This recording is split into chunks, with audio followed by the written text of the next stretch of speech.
The first thing we need to do is put the car into service mode so we can access the engine. The next step is to unclip the skirt. You simply hold either side of the tab and push down on both sides. The next step is to undo the two cables that hold the screen in place. You can just pull these off, but I tend to use a screwdriver just to twist them off. It's a lot easier that way. With the cables disconnected, you can fold the screen back into itself. You will see there's a strap which is velcroed to the centre of the hood. If you detach this strap, you'll find on the end there is an eyelet that can be placed around the closing mechanism for the door to hold the whole assembly out of the way while you work on the engine.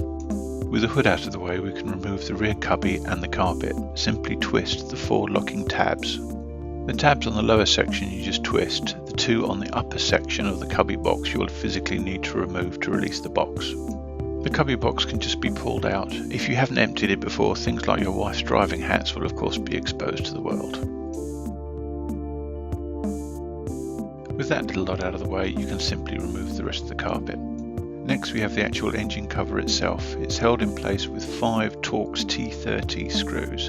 Undo those and lift the whole assembly out, being careful not to damage the bodywork.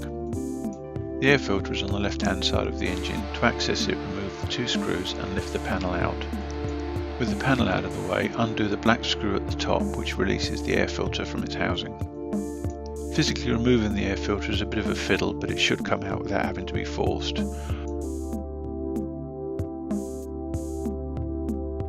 With the filter out of the way, I'll use an airline to blow any of the dust out. You can also then put your hand in and remove any leaves or any other detritus.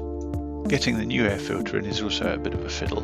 Once you've got it in place, you line up the rear of it, put your hand to the front and then push it on to lock it in.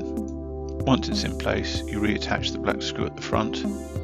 Here you can see the old and new filters next to each other to give you an idea of the sort of conditions. While you have the engine cover exposed, it's also a good idea to check the power steering fluid level.